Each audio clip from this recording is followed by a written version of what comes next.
Puntland of Somalia.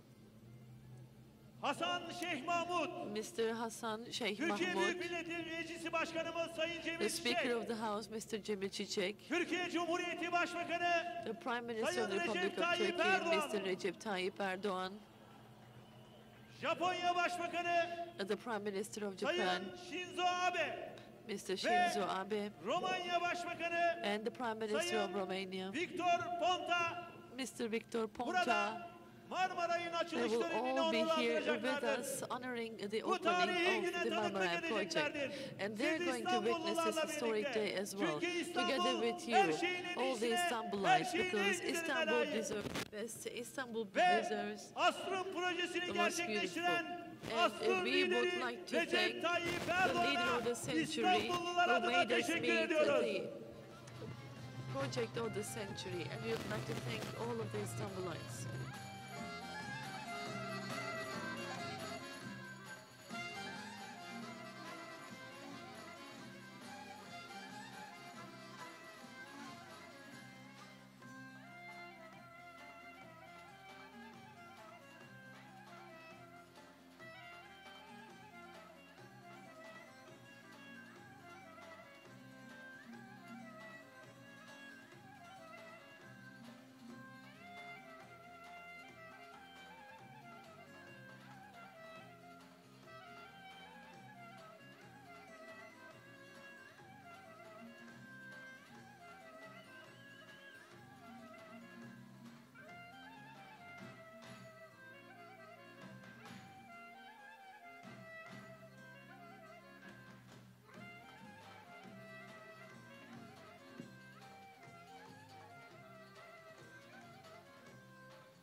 Marmaray, Türkiye'nin 1,5 asrı aşan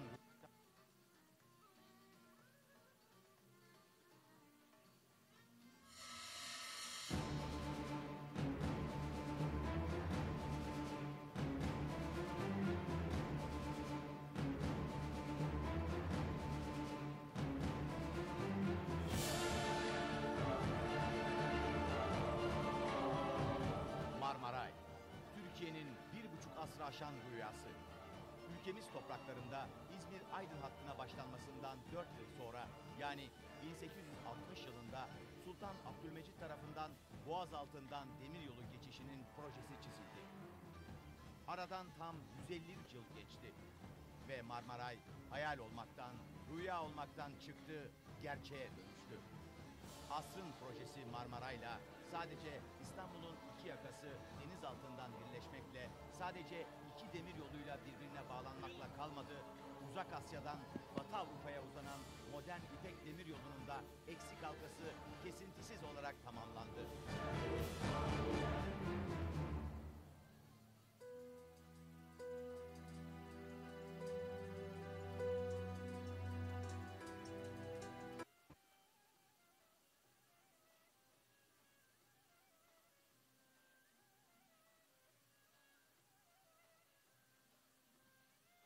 Cumhurbaşkanı Sayın Abdullah Gül tören alanına teşrifleriyle onurlandırmışlardır. Mr. President Abdullah Gül has honored us with his presence.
Lütfen dikkat. Hemen karşımızda vapur iskelesinin karşısındaki Right in istasyonun front of üzerinde us. bulunan Here you see on the Değerli station, hemşehrilerimize bir uyarı yapmak durumundayız. and we would like to warn all Orası our tamamen fellow townsmen there. değerli That konuklar, area sevgili İstanbullular, should be Türkiye evacuated. Cumhurbaşkanı Sayın Abdullah Gül, Somali Cumhurbaşkanı His Sayın Hasan Şeyh Excellency Mahmud, President Abdullah Türkiye Gül, Büyük Hasan Millet Sheikh Meclisi Mahmud, Başkanı Sayın President of Cemil Çiçek, Somalia, the Speaker of the House, Türkiye Mr. Cumhuriyeti Cemil Çiçek, Başbakanı Sayın Recep Tayyip Prime Erdoğan ve eşi Minister saygıdeğer hanımefendi, Recep Konuk, Tayyip Sayın Erdoğan Japonya and his Başbakanı, wife, and the Prime Sayın Minister Shinzo Abe of Japan, ve Mr. Shinzo Abe, Romanya Başbakanı Sayın and Victor the Ponta Prime Minister tören of alanına Romania, katılımlarıyla Victor Ponta, onurlandırmışlardır. have honored our meeting.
Sayın Türkiye Cumhurbaşkanı, His Excellency, Sayın President of the Republic of Turkey, Somali Mr. Cumhurbaşkanı, Abdullah Gül, His Excellency, President Türkiye of Büyük Millet Somalia, Meclisi'nin Sayın Başkanı, His Excellency, Speaker of the Türkiye House, Cumhuriyeti'nin Mr. Cemil Çiçek, Sayın Başbakanı Mr. ve Prime eşi Minister of the saygıdeğer Republic of hanımefendi, Turkey and his wife, konuk, Japonya Başbakanı ve Mr. Prime Minister of Sayın Japan, Romanya Başbakanı, and Mr. Prime Minister değerli konuklar, of Romania, ulusal distinguished ve guests, uluslararası distinguished basının değerli members temsilcileri, of the local, sevgili İstanbullular, national and international press, and dear bir rüya Istanbulites, gerçek oluyor.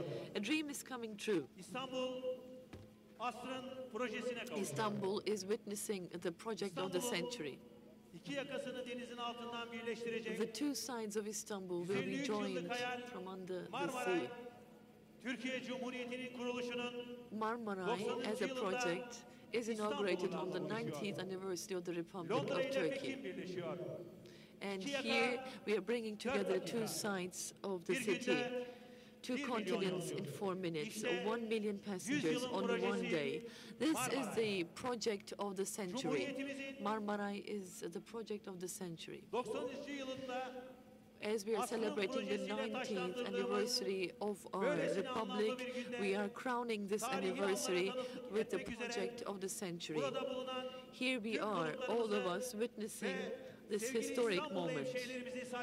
I would like to greet all our fellow townsmen and citizens. I'd like to welcome each and every one of you. Sayın Cumhurbaşkanımız, değerli konuklar. His Excellency Mr. Şimdi President, sizleri- distinguished guests. Bugün 90. yılını kutladığımız Cumhuriyetimizin kurucusu Now I would like to Gazi invite you Mustafa all Kemal Atatürk gazi to a moment şehitlerimizin of mani huzurunda silence saygı duruşunda for the bulunmaya, founder ardından and all our İstiklal martyrs Marşımızı söylemeye davet that have ediyorum. made the effort to proclaim this republic. And after that, we're going to sing our national hymn.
Çok teşekkür ediyoruz.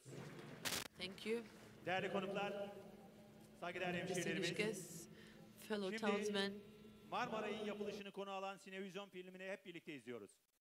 Now we're going to watch together the movie that shows us how the Marmaray was built.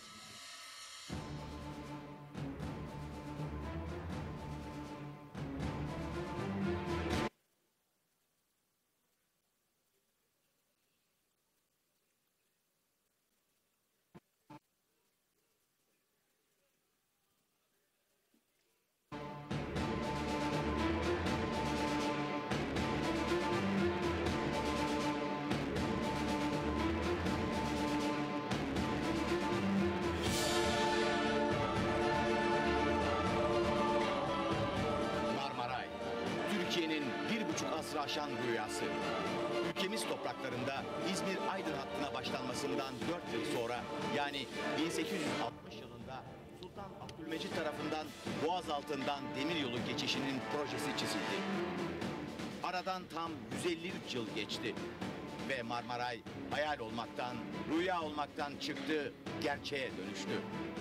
Asrın projesi Marmaray'la sadece İstanbul'un iki yakası deniz altından birleşmekle, sadece iki demir yoluyla birbirine bağlanmakla kalmadı. We're not only Uzak Asya'dan connecting the two sides of Orta Istanbul Avrupa'ya with uzanan rails, modern we demir are yolunda also eksik modernizing halkası the eksik from olarak the Far tamamlandı. East to Europe.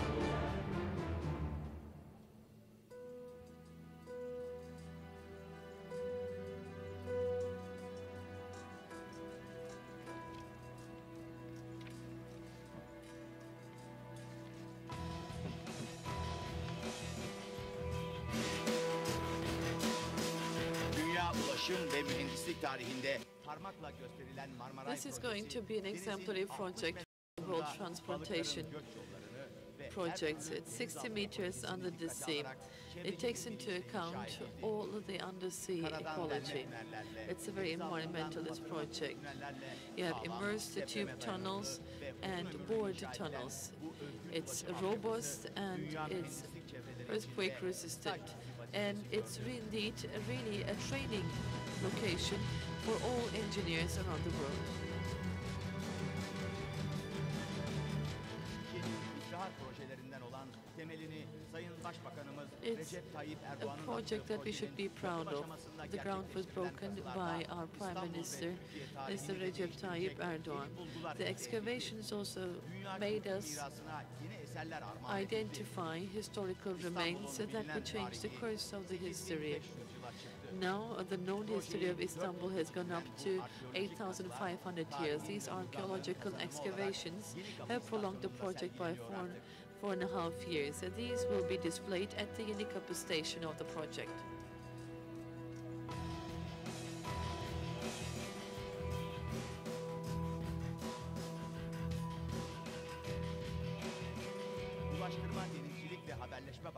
The Ministry of Transportation, Maritime and Communications and the General Directorate of Infrastructures led to the project, and it was operated by the Turkish Rails.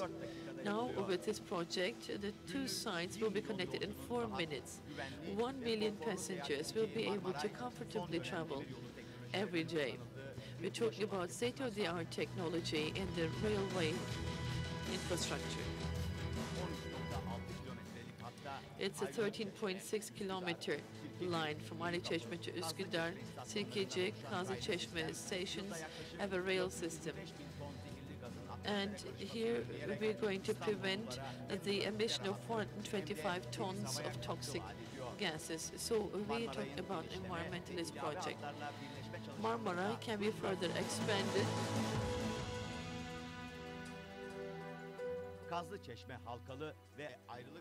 We have Kazlıçeşme Halkalı and Aliçeşme gives lines that are going to have subways as well. The stations are going to be combined with the fast train projects and other suburban rail lines.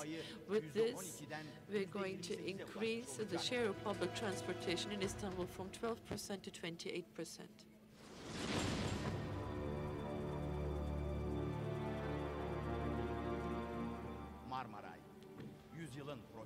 Marmaray, the project of the century, the dream of Turkey for 153 years. We are very happy today to make this dream come true. We would like to thank our President who honored this opening. We would like to thank our Prime Minister for making this possible. We would like to thank all of our distinguished guests, all Istanbulites, all our nation, the Ministry of Transportation, Maritime and Communications, and the whole family for being with us and supporting us.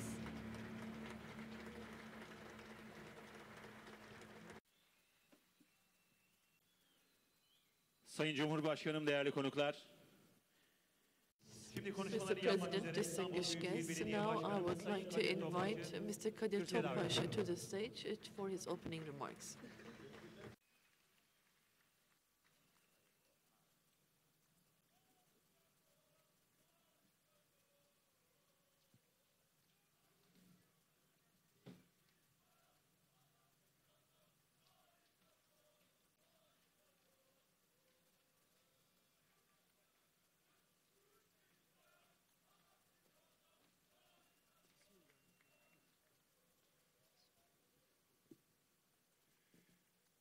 Saygıdeğer Cumhurbaşkanım,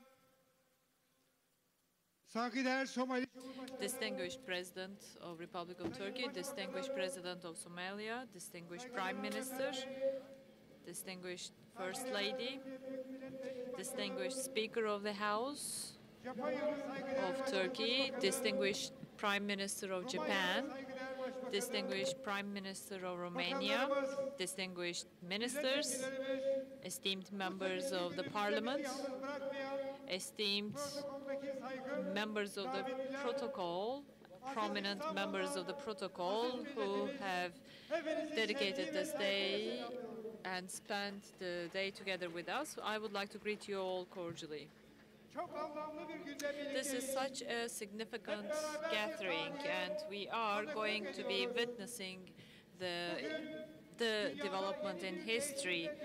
This is the beginning of a major transformation in the world. I would especially like to extend my gratitude for the reflection of his love for Istanbul. Marmaray is going to be activated today, and I would like to extend my thanks and gratitude on behalf of the people of Istanbul. Today we have two celebrations. We are celebrating the 90th anniversary of the establishment of the Republic, and we are taking steps towards the centennial anniversary of our Republic. Marmaray is not to be regarded as the project of the century, but the project of numerous centuries. This is such a significant project, not only for Turkey, but for the whole world. This is going to contribute to history, to civilizations. We are going to open brand new doors to civilization. And the eyes of the world are set on Turkey and on Istanbul. There is enthusiasm, there is entrepreneurship, there is hope, and there is a future in Istanbul. Today, we are not only activating this important transportation mode, we are also exhibiting the history of Istanbul that goes way back in centuries with the Akro Park that goes 8,500 years in history. We are the witnesses of this important historical event. I would like to greet the distinguished Prime Minister, distinguished President, distinguished Speaker of the House, and the distinguished visiting Presidents and Prime Ministers. Our distinguished Prime Minister is the architect of this major project. I would like to greet you all cordially on behalf of Istanbul and on behalf of the people of Istanbul. Hopefully this is going to be a beneficial project for İstanbul all Büyükşehir Belediye parties. Başkanımız Sayın We Kadir would like Topbaş'a to extend konuşmalarından our dolayı thanks teşekkürlerimizi to our sunuyoruz. Metropolitan Mayor of Istanbul, Mr. Değerli Kadir konuklar, Topbaş, saygıdeğer hemşehrilerimiz, distinguished şimdi de guests, konuşmalarını yapmak üzere distinguished İstanbul Valimiz Sayın Hüseyin Avni guests, I Mutlu'yu would now ziyaret like to ediyoruz. Buyurun invite Sayın the distinguished governor of Istanbul, Mr. Hüseyin Avni Mutlu.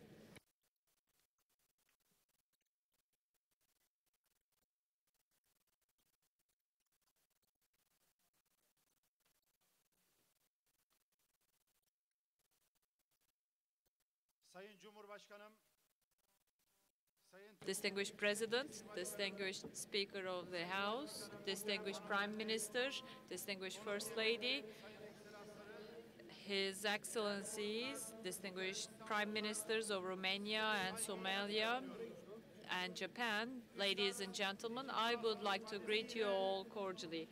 Just like the famous poet Necip Fazıl once said, this is such a significant city where the moon and the sun belong to this gorgeous city. We are so proud today.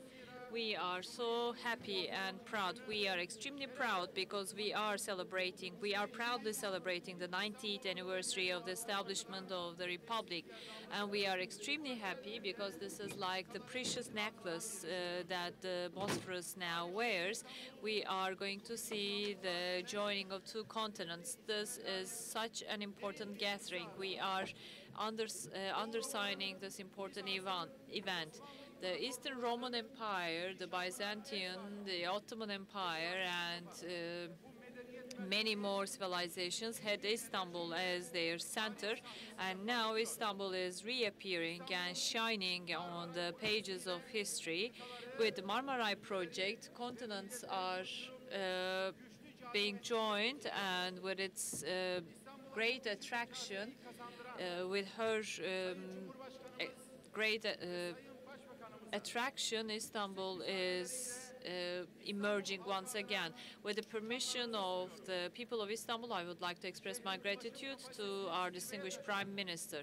Transportation capacity of the city is maximized thanks to this project, and distinguished ministers also contributed to this project, as well as other authorities. I would like to extend my thanks and gratitude to all the people that contributed to the realization of this project. Hopefully this will be beneficial for all parties, and I would like to congratulate your day, the Day of the Republic. Thank you. İstanbul Valimize konuşmalarından We dolayı would like to thank teşekkürlerimizi sunuyoruz. our distinguished Sayın governor for Cumhurbaşkanımız, his değerli speech, konuklar, sevgili İstanbullular, distinguished president, şimdi de distinguished people konuşmalarını of yapmak Istanbul. üzere I would now kindly Ulaştırma, invite Denizcilik ve Haberleşme our Bakanımız distinguished Sayın Binali minister, Yıldırım'ı Minister of kürsüye arz ediyorum. Transport, Buyurun Sayın Maritime Bakanım. and Communications, Mr. Binali Yıldırım. The floor is yours.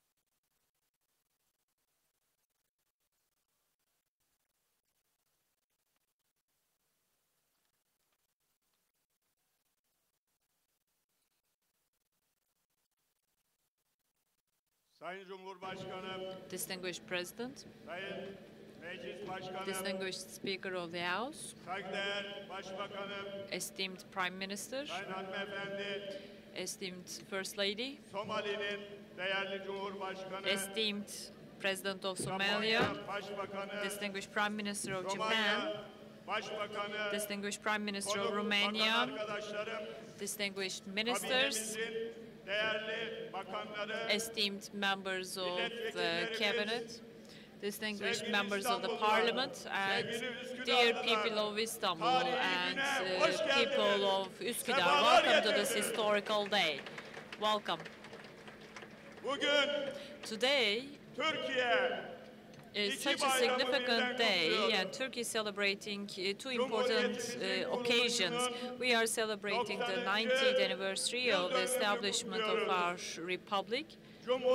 This is the Republic Day, and we are celebrating the 90th anniversary of our republic with the significant project of Marmaray. Hopefully this will be beneficial to the city of Istanbul. Distinguished President, distinguished Prime Minister, today we are extremely excited. We are rightfully proud of this project and of this inauguration, because the project of Marmaray is going to be such a significant project, even if centuries go by. This is the day when the people of Istanbul realize their dreams, thanks to Marmaray. Distinguished President, your presence here is giving us pride, and today is your birthday at the same time, and today is the birthday of the Republic of Turkey, so hopefully Marmaray is going to be bringing benefits to the city of Istanbul and to the people of Istanbul, to all of us. As we had the groundbreaking ceremony, and each time we immersed a tube down into the Bosphorus, and as we connected the two continents, as we had the welding and the first few trials, and each time you have been here and you yourself have gone down and observed the various stages of this project, and you have witnessed each and every stage of this project. And on this special day, you are here to celebrate the opening of Marmaray. This is our distinguished President and our distinguished Prime Minister. And on behalf of the Ministry of Transport, that is a big family of 100,000 people, I would like to express my gratitude on behalf of all the employees of our ministry. As Üsküdar was conquered, this was 101 years before the conquering of Istanbul.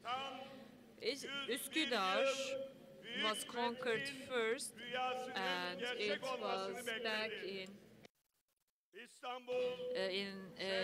1352, 101 years before the conquering of Istanbul. Yahya Kemal, the famous poet, had once said that Üsküdar is the city where the people see big dreams and have big dreams. We always adore you and long for you, and the things that Istanbul witnessed have not been witnessed by any other city in the world. Üsküdar has seen the dream of being conquered and had to wait yet another century to see the conquering of Istanbul, and 150 years they had to wait in order to see the realization of the stream of Marmaray. And with your leadership, distinguished Prime Minister, we have been able to realize this dream of ours. This is the connection of two continents. Hopefully, this will bear fruitful outcomes. This very project is not only the project of Istanbul. This project is more than an intercontinental project. This project is going to connect the Far East with Europe, and thus we are going to join in civilizations as we join in continents.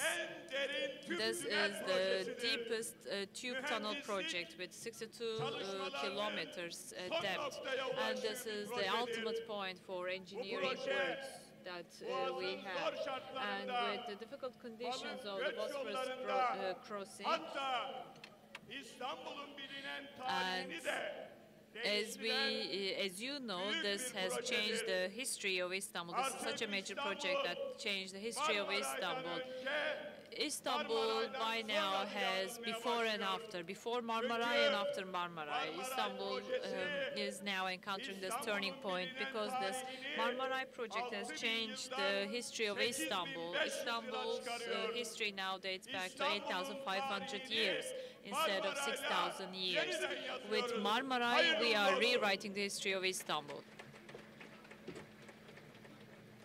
Sayın Cumhurbaşkanı, Distinguished President, Sayın Başbakanım, distinguished Prime Minister, ayrılık çeşmesi yüzyıllarca Ayrılık Çeşmesi insanlar has been for hacca centuries the yola point where uğurlandığı, people sefere started their uğurlandığı journey to pilgrimage. mekan And this was the point that people Marmaray started their journey all the way to their pilgrimage. mekanı And Marmaray is ayrılık now çeşmesi olmaktan çıkarıp Istanbul is now going to enjoy this crossing. Ayrılık Çeşmesi literally means the fountain of farewell, but it's now going to join in people, and the trip will be only 15 minutes.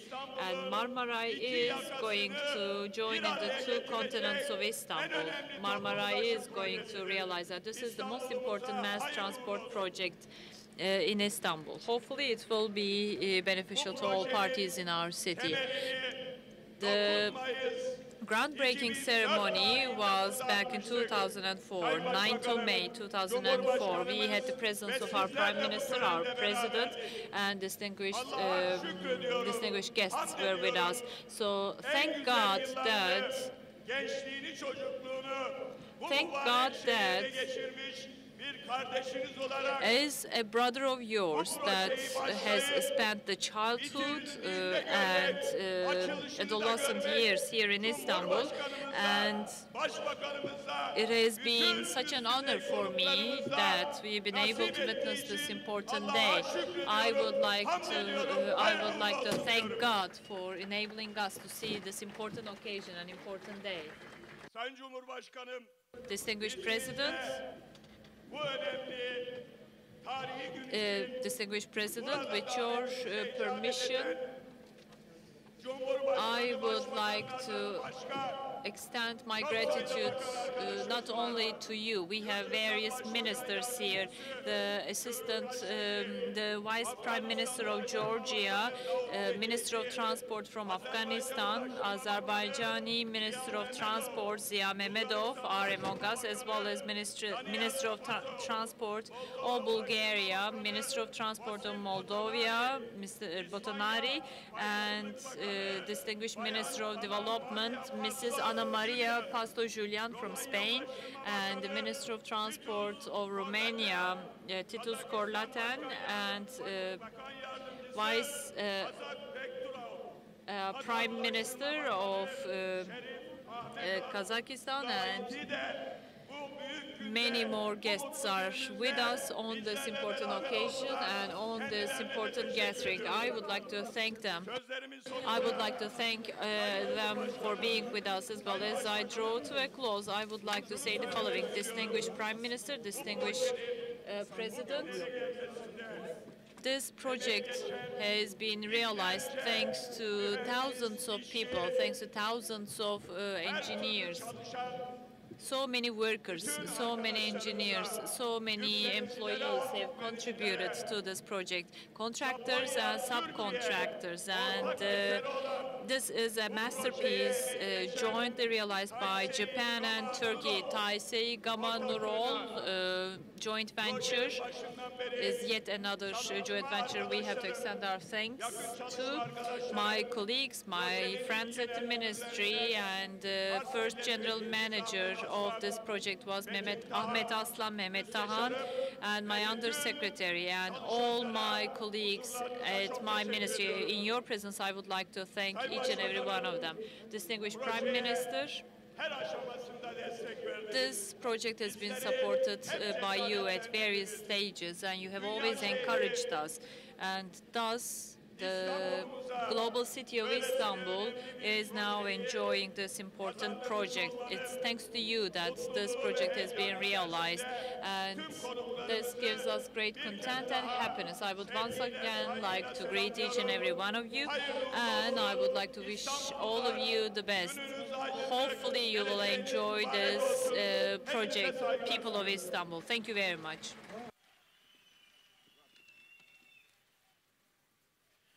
Ulaştırma, Denizcilik ve Haberleşme Bakanımız We Sayın would İnan like to Yıldırım'a extend our thanks to our distinguished Minister of Transport, Maritime and Communications. Sayın Cumhurbaşkanımız, Distinguished Minister, Sayın Başbakanımız, değerli konuklar, distinguished President, distinguished Prime konuşmalarını yapmak Minister, üzere and we would now konuk like to invite Romanya our Başbakanı guest, Sayın Romanian Victor Prime Minister, Ponto'yu Mr. kürsüye Victor arz ediyorum. Ponto. The floor is yours.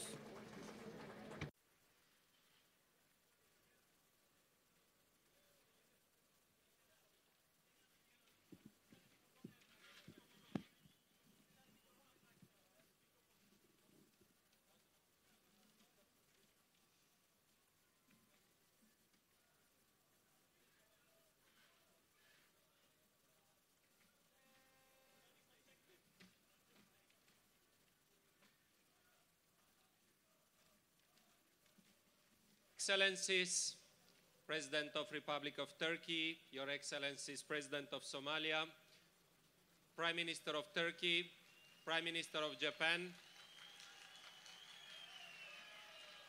distinguished ministers, ladies and gentlemen. I would like first to express my gratitude for inviting me on behalf of Romanian government and Romanian people to this historic moment, because today it is a historic day, and I want to congratulate you for this day when this city is again the center of the world. My deepest gratitude and all the compliments for your unbelievable achievement. Tamam. Saygıdeğer Cumhurbaşkanım, saygıdeğer Somali'nin Cumhurbaşkanı, Türkiye Cumhuriyeti Başbakanım, Japonya Başbakanım, saygıdeğer bakanlar, hanımefendiler, beyefendiler. Öncelikle sizlere Romanya hükümeti ve Romanya halkı adına beni buraya, bu tarihi ana tanıklık etmek üzere davet ettiğiniz için çok teşekkür ederim. Çünkü gerçekten de bir kez daha bugün dünyanın merkezi bu şehir oluyor. Sizi tebrik ederim. Uniting Europe with Asia, creating the new railway Silk Road, uniting London to all Asia by train, it is indeed a historic achievement, and I think that great projects can be done only by great people and great political leaders.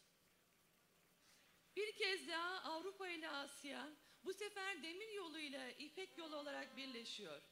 Londra ile bütün Asya trenle bir araya geliyor. Bu gerçekten de tarihi bir başarıdır. Burada muazzam bir projeden bahsediyoruz. Ve muazzam bir proje sadece muazzam halklarla ve muazzam siyasi liderlerle gerçekleştirilebilir. And I would like to express my deep admiration for your great country, your great people, and my personal admiration for a very committed and great political leader, your Prime Minister, Mr. Erdogan. Bir kez daha izin verirseniz ben de sizin önünüzde sizin bu muhteşem halkınızın, muhteşem ülkenizin ne kadar büyük bir hayranı olduğumu ifade edeyim. Ve aynı zamanda özellikle de kendini çok adamış olan muhteşem bir lideriniz var Sayın Başbakan Recep Tayyip Erdoğan'a da şahsen ne kadar hayran olduğumu belirteyim.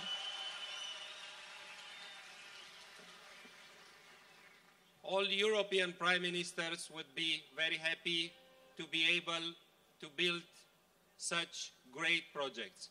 And I think that you now, uniting Europe to Asia, you are doing a great project for both continents, and you will begin to be again the center of this new world which will connect the two continents.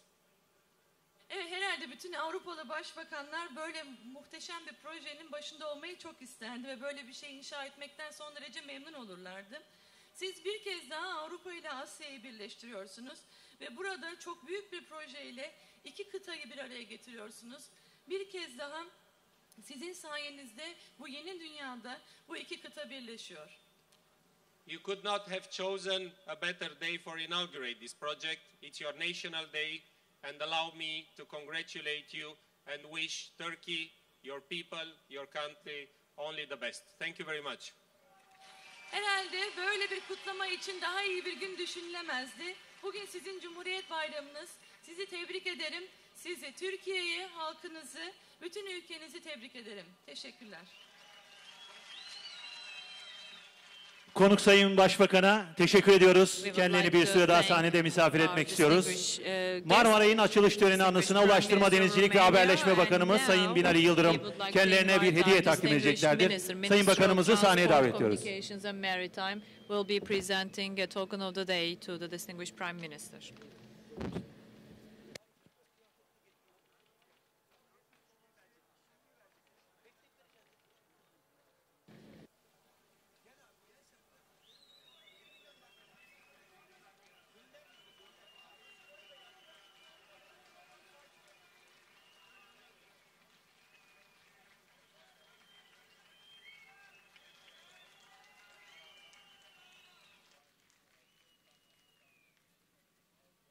Ulaştırma Bakanımız Sayın Binali Distinguished Minister of 2001 yılında hazırlattığı ilk Marmaray projesinin eskizlerinin deri zemin üzerine işlenmiş tablosunu konuk Sayın Başbakan'a takdim ediyorlar. Sayın Başbakan'a çok teşekkür ediyoruz. Thank you very much, sir.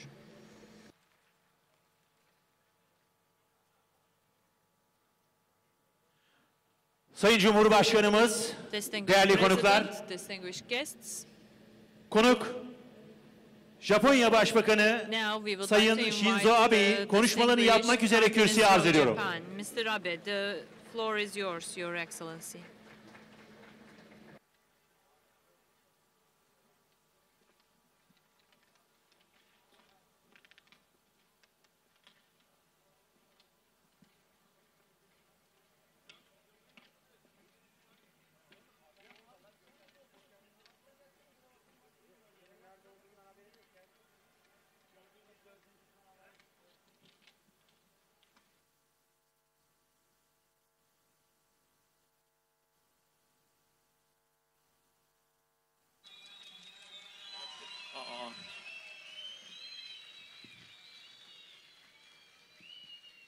Gülü大統領閣下、チケッティ国会議長閣下、エルドアン首相閣下、ご列席の皆様、 Distinguished President, distinguished Speaker of the House, Başbakan Sayın Erdoğan, saygıdeğer konuklar, Türkiye Cumhuriyeti'nin kuruluşunun 90. yıl dönümünü içtenlikle kutluyorum. I would like to congratulate the 90th anniversary of the Republic of Turkey. 歴史と伝統を重んじながら近代化という難題と折り合いをつけてこられました。 Türk halkı tarihini ve geleneklerini özenle korumak suretiyle zorlu çağdaşma yolunda başarıyla ilerledi. Glorious history of their country. 長い伝統を持つ国から来た私たちにはアジアの西端にある皆様のご苦労がよくわかります。トルコとその人々に常しえの栄光と幸がありますように。 Asya'nın doğusundan gelen ve tarihi gelenekleri sahip olan bizler, Asya'nın batısında yer alan sizlerin yaşadığı zorlukları çok iyi biliyoruz. Türkiye'nin ve Türk halkının ebedi refah ve mutluluğunu temenni ediyorum. そして今日建国90周年の良き日にアジアと欧州を分かつ海峡を鉄道で連結するという1世紀半の夢、1860年に最初の設計図が描かれてこの方、諦めずに保ってこられた夢を皆様はとうとう実現なさった。本当におめでとうございます。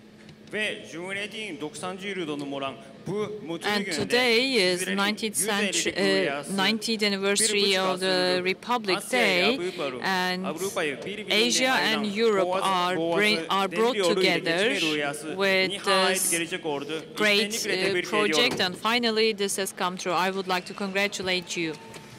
5月にエルドアン首相とお会いしたとき、東京とイスタンブールはオリンピック開催をめぐって競い合っていました。私たち2人はあの時どちらが勝っても一番にお祝いしようと約束をしました。As I had a talk with the distinguished Prime Minister in May, we were in competition for the Olympic Games for 2020. No matter who wins, we had come to the conclusion that this is going to bring people together. エルドアン首相は誰より先に私のところへやってきて祝福の抱擁を与えてくれたんです。エルドアン首相、私はあの時首相の勇気と友情にこれから感銘を受けました。It was on the 7th of September in Buenos Aires that the decision was made for the hosting city of the next Olympic Games, and there, as the announcement was made, the distinguished Prime Minister came to me and embraced me. I have been deeply impressed by this gesture that you had made. 今度は私がエルドアン首相を祝福する番です。今年の5月、首相は妙に乗り出しておっしゃいました。マラマライのプロジェクトがいかに大切か、トルコにとってその完成がどれほど悲願であったかということを開通式典にぜひ来てくれとおっしゃいました。皆さん、私は名誉に思います。首相との約束を果たすことができたのですから。And this time, it's my turn to congratulate the distinguished Prime Minister, Mr. Erdogan. It was back in May that he had approached me and told me how significant this project is and what a big dream this project has been, and had invited me back then to the inauguration ceremony. So, ladies and gentlemen, it's my honor and pride to be among you today. Thus, I fulfilled my promise to your distinguished Prime Minister. 60メートルの深さに沈埋工法でトンネルを作った前例など一つもないのだと聞きました。水深によって流れを変える強い水流は専門家という専門家に不可能に近い工事だと言わせたとも聞いています。This is approximately 60 meters deep in the sea, and this is such a unique project, which is mentioned by all. And many experts have assessed this project as an impossible project. 大成建設の小山文夫さんという方は、それでも成功できたわけは何だと聞かれ、諦めないことだと答えています。諦めないことが成功への第一歩、そして最後の第一歩だ、最後の一歩だという小山さんの言葉は、工事がどれほど難しかったか、すべてを語っているではありませんか。Tizen Construction Company has been one of the contractors, and he was asked once how they and their team were able to achieve this, and he gave the response, "We never gave up, and this construction was rather challenging, but we never gave up, and we have been able to realize this project," he said. 皆さんのお仕事を世界は今叩いています。 I would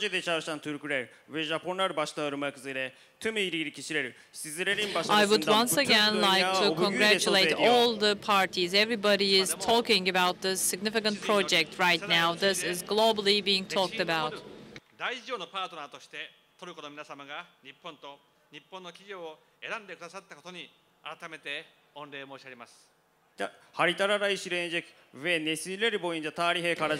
is a project that will be inherited by the next generations, and it's indeed a great honor that a Japanese company was a part of the consortium. Thank you very much for this.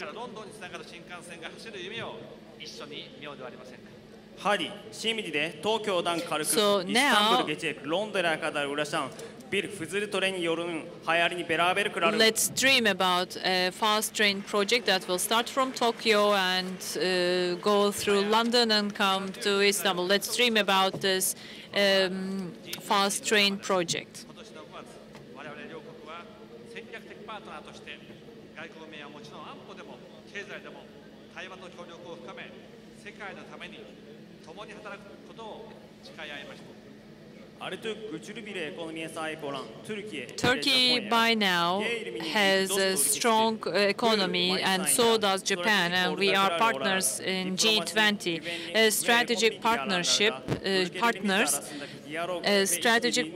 we are fostering relationships and deepening our relationships from the social and economic perspectives, and we have committed ourselves to work in a joint manner and in closer cooperation.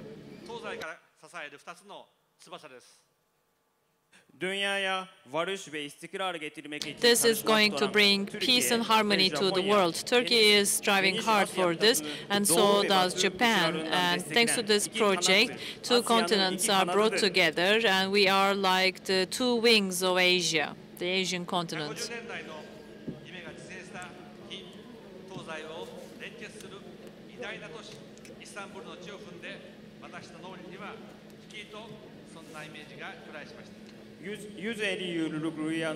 This is a dream of 150 years, and the East is brought together with the West. And I have thought about this as I travel to Istanbul, the great metropolitan city of Istanbul.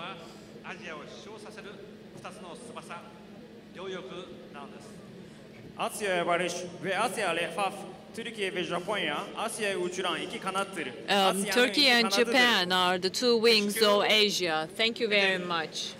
That brings welfare and harmony. Thank you very much. Thank you. Konuk Sayın Başbakanı bir süre daha sahnede misafir etmek istiyoruz. Günün anısına Ulaştırma, Denizcilik ve Haberleşme Bakanımız Sayın Binali Yıldırım kendilerine bir hediye takdim edeceklerdir. Sultan II. Abdülhamit Han'ın 1891 yılında hazırlattığı ilk Marmaray projesinin eskizlerinin deri zemin üzerine işlenmiş tablosunu Ulaştırma, Denizcilik ve Haberleşme Bakanımız Sayın Binali Yıldırım, konuk Sayın Japonya Başbakanı'na takdim ediyorlar.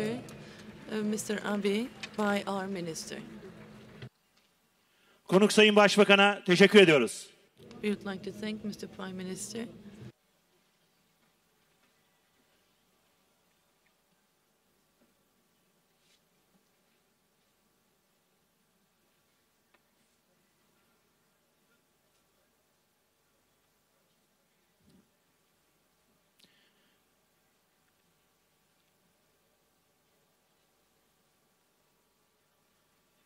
Değerli konuklar, bir hayali gerçekleştiren, asrın projesi, Marmaray'ı İstanbul'a kazandıran, Pekin ile Londra'yı birleştiren, Türkiye Cumhuriyeti Başbakanı Sayın Recep Tayyip Erdoğan'ın kürsüyü teşriflerini arz ediyorum. Buyurun Sayın Başbakanım.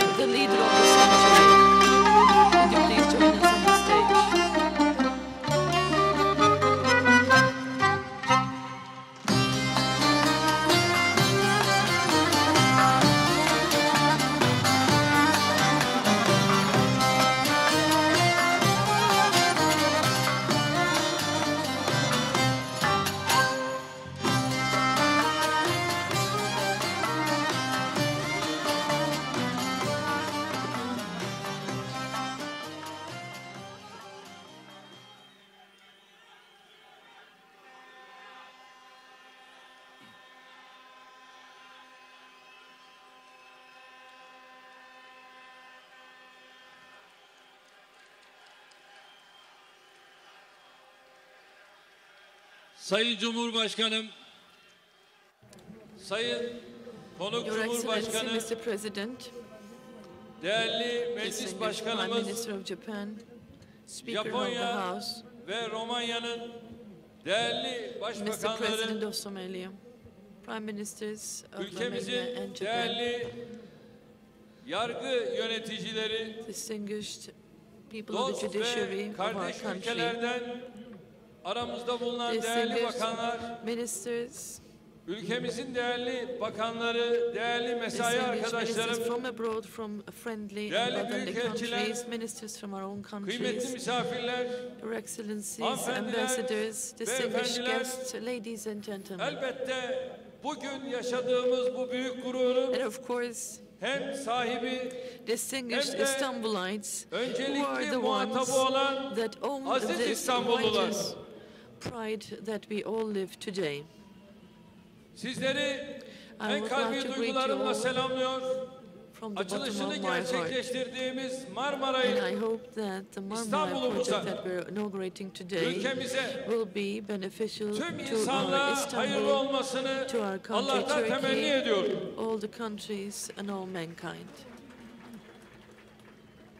Bu anlamlı günde heyecanımızı bizlerle paylaşan Somali'nin kıymetli Cumhurbaşkanı'na, I would like to thank the President of ve Somalia. Romanya'nın I would saygıdeğer like to başbakanlarına, thank the distinguished dost ve Prime kardeş Ministers of ülkelerden Japan and gelen Romania, tüm and all our misafirlerimize guests from hoş brotherly and geldiniz, friendly countries şeref verdiniz for diyorum. sharing this historic day with us and sharing our enthusiasm today.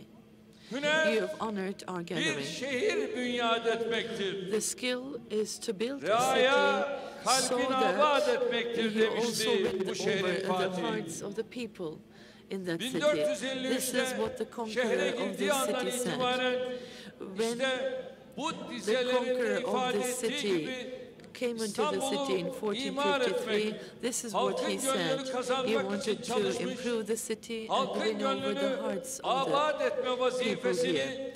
His bizlere role bir miras olarak was bırakmıştır. to win over the hearts of the Bu city, but anlamlı this was günde also his Bu heritage to şehrin us. fatihi On this very Sultan meaningful II. day, Mehmet'i bir I kez would daha like to rahmet remember ve minnetle yad Sultan ediyorum. Mehmet II, the conqueror of the city, once again Açılışını with yaptığımız compassion and projenin gratitude. hayallerini kuran, I also would like hayallerle yetinmeyip to bu hayali wish kağıtlara, blessings from planlara, God to Sultan projelere Abdülmecid döken and Sultan Abdülhamid, Sultan Abdülmecid who have dreamed ve of this Sultan project, who Abdülhamid'e have not de only dreamed of this project, Rabbimden but also rahmet prepared niyaz the ediyorum. plans, the projects of this big project. Başta Gazi Mustafa Kemal olmak üzere İstanbul I would ve like to Türkiye thank all için of our statesmen, tüm insanlık politicians, için all our bureaucrats, yüreklerini ve emeklerini ortaya koymuş, especially Türkiye'yi bugünlere the founder taşımış, of our republic, bu Mustafa Kemal projenin Atatürk, gerçekleşmesine everyone who katkı worked for sunmuş, Istanbul, for Turkey, for başta all mankind, who Ulaştırma have Bakanım in their olmak hearts üzere and efforts, bakanlık mensuplarına, who devlet have adamlarına, contributed to the siyasetçilerimize, realization of this project. bürokratlarımıza I would like to gönülden thank all şükranlarımı of the ifade ediyorum. people that have contributed to this dream. Asrın projesi We Marmaray'ı are opening the son project derece of the century, anlamlı bir Marmaray, günde, on an anlamlı extremely bir yıl meaningful day. döneminde hizmete açıyoruz. And we're doing this Evet, on a bugün very meaningful anniversary. Cumhuriyetimizin kuruluşunu Indeed, today is the 90. 19th yıl anniversary dönümünü of the kutluyor. proclamation of our Milletçe republic. 81 vilayetimizde, And the whole yurt nation içinde is ve yurt celebrating with dışında enthusiasm 90. today yıl the coşkusunu 19th yaşıyoruz. anniversary of our republic Marmaray'ı in 81 provinces, özellikle both in the country and abroad. 29 Ekim'de And we özellikle wanted to open this 90. project, the kuruluş Marmaray yıl project, dönümünde açmak istedik. especially on the 29th of October, Zira on the bugün 19th işte bu anniversary büyük projeyle of this hem republic. Cumhuriyetimizi yüceltiyor Because here hem de we are demokratik honoring bir both our cumhuriyetin republic with this istikrar big içinde, project, but güven we're içinde, also kardeşlik proving ve dayanışma that içinde a bir republic cumhuriyetin can neleri work wonders with başarabileceğini democracy, with bugün stability, ispat with ediyoruz. safety and security, in brotherhood and solidarity. Sevgili İstanbullular, sevgili hemşerilerim, Dear Istanbulites, bu kardeşiniz dear de fellow townsmen, bu şehirde doğdu, bu your şehirde brother büyüdü, here on stage şimdi was de also born in Üsküdar'da this city, yaşıyor. was raised in this city, and Bugün is living now yaşadığımız bu in büyük Üsküdar, gurur your hiç district. kuşkusuz Türkiye'nin The great aziz pride milletimizin that we are ve witnessing today İstanbul'umuzun gururudur. undoubtedly is the Ama bugün pride yaşadığımız of gurur Turkey, of aynı our nation, zamanda of Istanbul. Cumhuriyetimizin, But demokrasimizin, the pride that we birlik feel ve today is also kardeşliğimizin the pride gururudur. of our republic, our democracy, of unity and Cumhuriyetimizin 10. fraternity. yıl dönümünde On the 10th Türkiye anniversary of inşa our ettiği republic, demir Turkey ağlarla was gurur proud duyuyordu. of its O izi railway takip network ederek it built. 10. yılın And we are kazanımlarına following in the yenilerini footsteps, and ekleyerek we are adding demir new ağları gains to the gains karayolu that we ağlarını, had in the first deniz yolu decade. ağlarını, We are hava yolu reinforcing this ağlarını network with kat railways, kat artırarak motorways, 90. sea yılında roads, benzer bir gurur ve maritime and şuurla idrak airlines. ediyoruz. And we are multiplying the Cumhuriyetimizin networks ilanına that we giden have. süreci And we hiçbir are zaman celebrating the unutmadık. 90th anniversary with pride. Cumhuriyetin ilanına giden yolun We've never nasıl forgotten zorlu, the process that led nasıl to our meşakkatli republic. bir yol olduğunu We've hiç never unutmadık. forgotten how Gazi difficult, Mustafa Kemal how effortful buradan this road to the republic, İstanbul'dan the proclamation of the republic was. Samsun'a ulaşmak için Our founder kırık Mustafa dökük bir Kemal gemiyle Atatürk Karadeniz'in o meşhur tried to dalgalarıyla, use a o breakage çılgın ship to dalgalarıyla get from mücadele Istanbul etmiş, to Samsun. günler süren bir He yolculuğun struggled with the ardından waves, the crazy Samsun'a waves of the ulaşmıştır. Black Sea, and then Kurtuluş reached Savaşımızı Samsun as kanunlar at the end of üzerinde days. taşınan cephane We ile have won zafere victory ulaştırdık. in our Bir war of cepheden diğerine independence, haftalar carrying süren ammunition yolculuklar on ox yapan carts. From yorgun one ve front to the other, bitkin neferlerimizin our soldiers fedakarlıklarıyla have moved destanlar yazdık. in weeks, exhausted and şehitlerimize tired, and rahmet they have etsin. made sacrifices, but we wrote Yolun legends. medeniyet We olduğunu, wish them all the ulaştırmanın mercy of God. istiklal olduğunu, What we knew, bağımsızlık that the olduğunu, roads were civilization, kalkınma olduğunu, transportation was freedom, Cumhuriyete giden it was yolda independence, it was milletçe çok development. yakından And tecrübe we knew ettik as a nation ve çok iyi that this was anladık. going to lead us to the republic. Sevgili We İstanbullular, understood that very well as a Cumhuriyetin nation. kuruluşuyla Dear Istanbulites, with the özellikle proclamation of the başlayan republic, ulaştırma projeleri all the işte transportation böyle bir projects were tecrübenin inaugurated. neticesiydi. And that was the result of the Bu experience that we tecrübeden yola had in the War of çıkarak Independence. hükümet olarak Starting with 11 this yıl experience boyunca as a government for ulaştırma 11 yatırımlarına years, ağırlık verdik. we have Yol medeniyettir intensified dedik. investments in Ve transportation. We Cumhuriyet said tarihinde the road would be the 6100 civilization. kilometre And we have now, bölünmüş yol yapılmışken we added 6,000, 11 we had yılda only 6,100 17 bin kilometers kilometre at the bölünmüş yol beginning bunun üzerine of ilave the ettik. republic, and in 11 years we added 17,000 kilometers in Cumhuriyetin divided kazanımlarına roads. yenilerini ekledik. We added more Cumhuriyet gains tarihimiz to boyunca what we yapılan gained with the yatırımların republic. üzerine We kat kat built fazlalarını ekledik. Şunu çok iyi many biliyoruz ki investment on what we inşa have in the ettiğimiz republic. We can yollarla tell you sadece şehirleri proudly değil, that with the divided gönülleri de roads that we birbirleriyle built, buluşturduk. we not only İnşa brought ettiğimiz together bölünmüş cities but yollarla also hearts. hızlı tren With these hatlarıyla, roads, with herkesin these binmesini fast sağladığımız railways, uçaklarla with the uzakları yakın affordable ederken planes, doğuyu we made batıyla, what was far kuzeyi near güneyle and close to kucaklaştırdık. people. We brought Unutmayın, together the east with the göreve west, the north geldiğimizde with the south. Türkiye'de When we 26 came to havaalanı power, we vardı. had 26 Ama airports in bugün Turkey, but 50 today havaalanını we aşmış have durumdayız. 50 airports that are operational. Kardeşlerim, Dear brothers and Cumhuriyetimizi sisters, sadece ulaştırma we ağlarıyla haven't only ayağa kaldırmak noktasında olmadık. reinforced the network with Cumhuriyetimizi transportation aynı networks zamanda in our country, kardeşlik, in our republic. birlik We've also ve rebuilt dayanışma the ağlarıyla networks adalet, of fraternity, eşitlik, unity and demokrasi solidarity in our ağlarıyla republic, adeta with networks nakış of nakış justice, işleyerek equality and çok democracy. daha büyük, We have daha embroidered yüce, daha every güçlü inch bir of our yapıya country. kavuşturduk. Now we are bigger, we are Sayın stronger Cumhurbaşkanım, in our structure. Sayın Konuk Your Excellency, Cumhurbaşkanım, Mr. President, saygıdeğer mevkidaşlarım, Mr. President, Your aziz Excellency İstanbullular, of Somalia, Marmaray distinguished sadece counterparts, iki and kıtayı distinguished birbirine Istanbulites. kavuşturmakta kalmıyor. Marmaray is not only joining Marmaray two continents. 150 yıl öncenin It is hayallerini making gerçekle dreams of buluşturuyor. 150 years come true. Marmaray tarih ile Marmaray bugünü, is bugün bringing ile together geleceği history with buluşturuyor. today, and it is bringing Marmaray together today bu with the aziz future. milleti özgüveniyle Marmaray inandığı zaman is giving neleri confidence to this yapabileceğini nation. göreceği It is bir giving imanla it buluşturuyor. faith to show it what it can do when it Marmaray really believes in it. kıtaları olduğu kadar Marmaray is not insanları, only joining halkları, continents, it is ülkeleri joining birbiriyle buluşturuyor. people, Birbiriyle nations, kucaklaştırıyor. countries. İşte onun It is için helping diyorum them ki embrace. Marmaray It's why I always say sadece bir Marmaray is İstanbul not projesi only a değil, project of aynı Istanbul, zamanda it is bir also insanlık a project projesidir. of mankind. Marmaray İstanbul'un Marmaray olduğu is kadar not only Istanbul's İzmir'in, project. As much as it Trabzon'un, is Istanbul's project, Antalya'nın, it is İzmir's Diyarbakır'ın, project, Trabzon's 81 project, vilayetin Antalya's, projesidir. Diyarbakır's Az project. It is önce the project of değerli 81 mevkidaşım provinces. Abe güzel bir şey My söyledi. distinguished counterpart Abe just said, Japonya'yla İstanbul'u with this we are birleştirmek. joining Japan and Istanbul. İnşallah And Tokyo, if God willing, Pekin, inshallah, we're going to join Londra, Tokyo, Üsküdar. Beijing, London, and Üsküdar.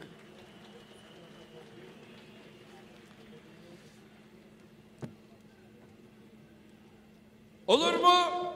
Olur. Marmaray Pekin'den Can we do Tokyo'dan that? We can do Londra'ya that. kadar From inşallah Beijing to tüm London. dostlarımızın, tüm We can- kardeşlerimizin projesidir. From Tokyo to Bir London. barış projesi, Marmaray is the bir project of dayanışma all. projesidir. It's a project of solidarity. Şimdi It's a project of Japonya'yla peace. bir başka adımı daha atıyoruz. And now we're taking another Bu step adımda together with inşallah Japan. Sinop'taki With this, nükleer enerji projesini we're going to Japonya, have Fransa, a nuclear Türkiye power olarak plant in birlikte Sinop inşa as edeceğiz. Japan, Turkey, and Bunun da adımını France. atıyoruz. And we're taking a step towards that as well. Burada denizin altından geçecek bu trenler.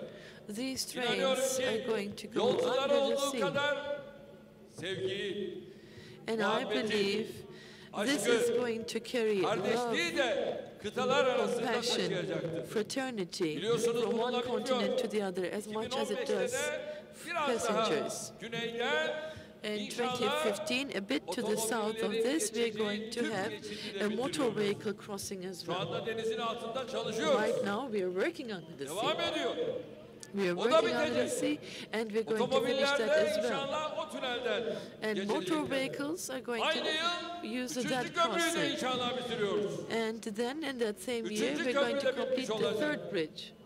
Ve böylece İstanbul'un ulaşımı için iktidarımızın neler yaptığını ortaya koyması bakımından And bunlar this çok önemli. is going to show us 76 what we are milyon doing for the aziz transportation milletiminde of Istanbul. dost ve kardeş 76 tüm dünya million halklarının da bilmesini of our isterim ki population biz should know, Marmaray'ı, together with all the friendly and brotherly ve nations of the Türkiye'nin world, tarihine yaraşır we şekilde barışın, want to sevginin, build on dostluk peace, ve on love, kardeşliğin on üzerine inşa friendship ettik. and fraternity Bu büyük eser with önce Marmaray İstanbul'un, for Istanbul önce and Türkiye'nin Turkey eseri olduğu kadar as our history insanlığın deserves. bir eseridir. This great work Şunu bütün is, yes, samimiyetimle the work ifade of etmek Istanbul, istiyorum. it's the work of Bizi Turkey, but sevsin it's also the ya da work of sevmesin. mankind. And I would Bizi like to beğensin genuinely ya state da something, beğenmesin. Bize whether oy they versin like ya it da or not, vermesin. whether İstanbul they ve like us or Türkiye'deki not, whether they vote her for bir us or kardeşim don't. gönül rahatlığı Everyone in içinde Istanbul bu and büyük Turkey, all my yatırımla brothers and gurur duysun. sisters, can really be proud of this great investment. Biz, evet, bu Yes. büyük projeyi, bu Indeed, asrın projesini başlatan we ve were the tamamlayan oldu. ones who started and biliniz ki completed this 150 great yıl project, önce the project of hayalini the century. kuranlar But we bugün have to bu say projeyle that everybody aynı has had şehirde, a share, aynı ülkede, from the ones that aynı dönemde yaşayana dreamed kadar about it herkes 50 years bu ago, gurur verici the ones tabloda that prepared the sahibi. project in this city, in this Allah'ımıza country, everyone who is living here, we are all part of this. I would like to thank God for hepimizin giving us eseri. this chance. Marmaray Milletimizin eseri. is the work of us all. Ülkemizin It's the eseridir. work of our nation. Her zaman bir It's the şey work of our söylüyoruz, country. hatırlayın. There's always something Biz that bu we say. milletin efendisi değiliz. We are not the Biz bu Lord milletin of this nation. hizmetkarıyız. We are the servant bunu yapıyoruz. of this nation. This is what we do. Ve bu hizmetkarlık Marmaray'da son And we are olmayacaktır. not going to end İnşallah our role as a denizin servant altına with inşa Marmaray. edeceğimiz If God willing, diğer tüm we're geçitlerde going to have another İnşallah motor vehicle en kısa crossing under zamanda the sea Marmaray'a and the bir Bosphorus. kardeş And kazandıracağız. very soon we're going to have Üçüncü another sister köprüyü, for Marmaray. havalimanını, We're Körfez going to have the geçişini third ve bridge, İzmir otoyolunu tamamlayıp the new küresel airport, ölçekli the Gulf crossing, projelerimize and the Izmir yenilerini motorway. When we ekleyeceğiz. complete them all, we're Ankara, going to add new Eskişehir global ve Konya projects. gibi sadece We're birkaç going ay to içinde have İstanbul'u da fast train hızlı projects in trene Ankara, inşallah Eskişehir, and Konya, of course, hedefimiz but we're going to do yıl the same sonuna for kadar Sivas, Bursa, and kavuşturacağız. Izmir.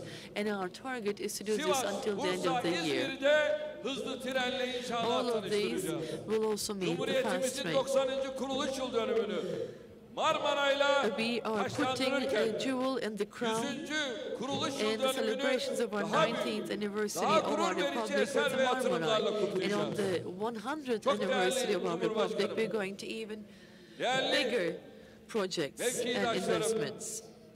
Your Excellency, Mr. President, Mr. President of Somalia, distinguished counterparts, distinguished guests, dear Istanbulites. As you know, this strait that you see holds two currents in opposite directions. The Marmaray project is 60 meters under the surface. We have the immersed tube tunnels at this depth, which is the first of its kind. World universities, scientific circles, engineering and architectural authorities, the world media, all of them have been watching Marmaray closely since the very beginning. Marmaray is the project of the century, with its meticulous construction, fine laborship, environmentalist features, robustness.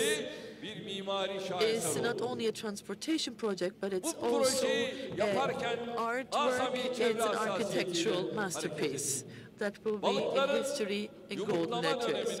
And we have been very sensitive about the nature as well.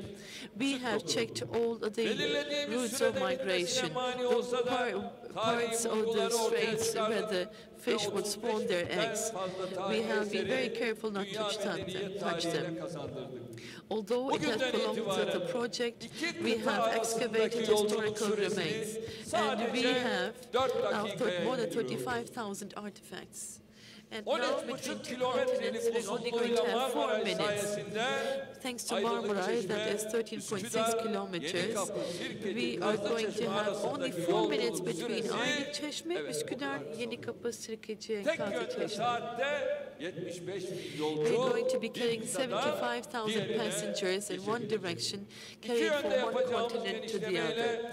With the expansion that we plan in both directions, we're going to modernize the 63 kilometers suburban commuter rails, and with this, we're going to have an exemplary railway system in Istanbul. A passenger boarding a fast train from Sivas, Ankara, Konya or Eskişehir will be able to get to Istanbul in a few hours and will cross the strait in a few minutes and will come to Europe. One more thing that I'd like to announce here is that tomorrow and on Thursday, my dear brothers and sisters, we are going to be living this excitement together. During this construction, everyone here, living here, the tradespeople here, the local people here, have been disturbed, of course. I would like to thank all of my townspeople here in Üsküdar. I hope you bless our undertaking. But you shouldn't forget that every sacred birth is painful. And this is a sacred birth. We have been in pain, in labor pains, but together, if God willing, we are going to enjoy the fruits of this. And I believe you're going to say, God bless them for doing this for us. Well, without further ado, my dear brothers and sisters, I would like to thank, first of all, our Prime Minister, our President, the President of Somalia, our counterparts from Japan and Romania, distinguished ministers, all the judiciary that we have represented here, my colleagues, the ministers. I would like to thank them all for being with us today. I would like to thank all of our Istanbulite colleagues from the bottom of my heart. I would like to thank our Minister of Transportation, all of the Council of Ministers, everyone who contributed to that, technocrats, bureaucrats, engineers and architects, all workers, all contractors, Taisei, and of course, Nurol, Gamma, all these companies. I would like to thank them from the bottom of my heart. I'd like to express my deep gratitude to them. kazadan, beladan I bizleri korusun pray to diyorum. God to Hepinizi protect us saygıyla from selamlıyorum. accidents and the bad and the evil, and I'd like to greet you all Sayın cordially. Başbakanımıza konuşmalarından dolayı Mr. Prime teşekkürlerimizi Minister, sunuyoruz. thank you very much for Günün your anısına remarks. Başbakanımız Sayın Now, Recep Tayyip Erdoğan'a Ulaştırma, Denizcilik ve I would Haberleşme like to Bakanımız invite Sayın our Binali Minister Yıldırım of bir hediye Transportation, takdim Maritime and edeceklerdir. Communications, Mr. Binali Yıldırım, to award a token of appreciation to Sultan commemorate II. today. Abdülhamit Han'ın 1891 yılında This hazırlattığı is ilk again Marmaray projesinin the eskizlerinden drafts of the deri first zemin üzerinde Marmaray işlenmiş project tabloyu dating Ulaştırma, back to Denizcilik ve Haberleşme 1891, Bakanımız prepared by Başbakanımız Sultan Sayın Recep Abdülhamit Tayyip Erdoğan'a II. takdim ettiler. Sayın Başbakanımıza teşekkür ediyoruz. We'd like to extend our gratitude to our distinguished Prime Minister.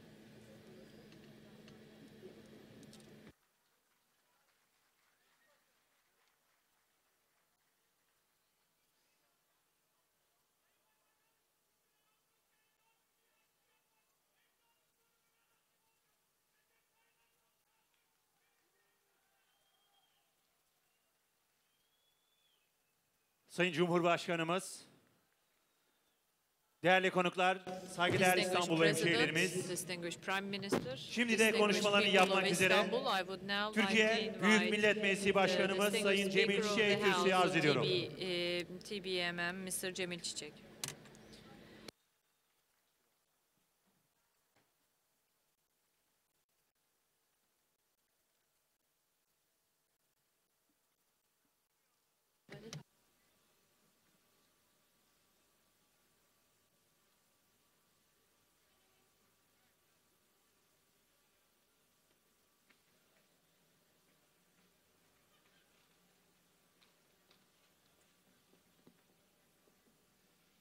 Sayın Cumhurbaşkanımız, Distinguished President of Somalia, Distinguished Prime Minister, Distinguished First Lady, distinguished members and heads of Turkish judiciary system, ladies and gentlemen, I would like to greet you all cordially. I would like to greet you all with deepest respect. In the lives of people and societies, there are so many turning points that give people excitement and that make people feel gratitude. I suppose this is the case today.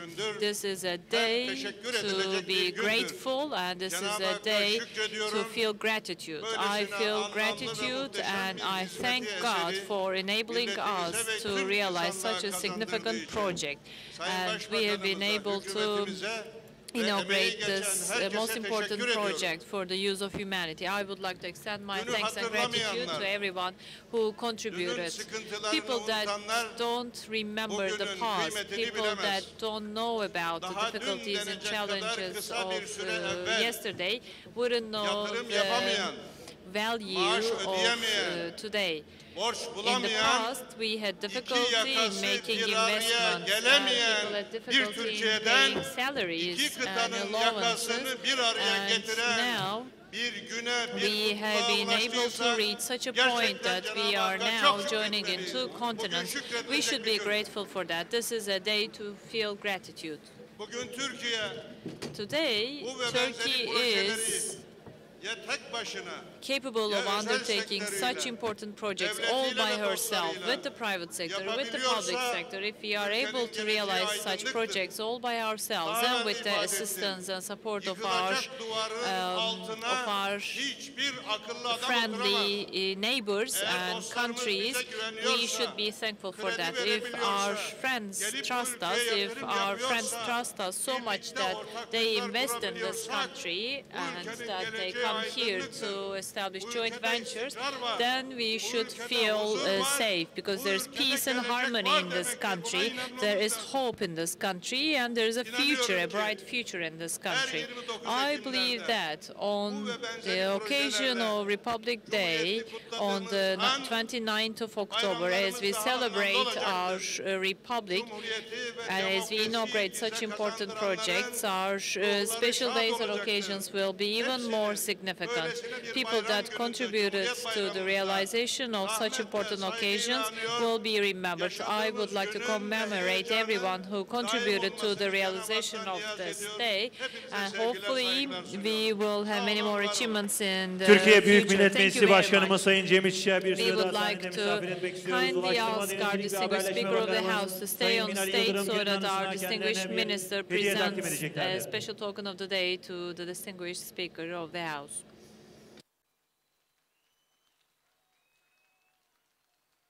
Türkiye Büyük Millet Meclisi Başkanımız Sayın Cem İşçi'ye teşekkür We ediyoruz. would like to thank Mr. Çiçek,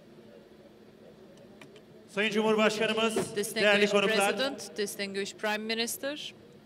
konuk Somali Cumhurbaşkanı We Sayın would Hasan like Şeyh to Mahmud'u konuşmalarını invite yapmak üzere kürsüye Parliament, the Prime Minister of Turkey, the Prime Minister of Japan, and the Prime Minister of Romania, Excellencies, ladies and gentlemen, it's a great honor today for me as the President of Somalia and for the people of Somalia to be here with you today, the great day of the Republic Day.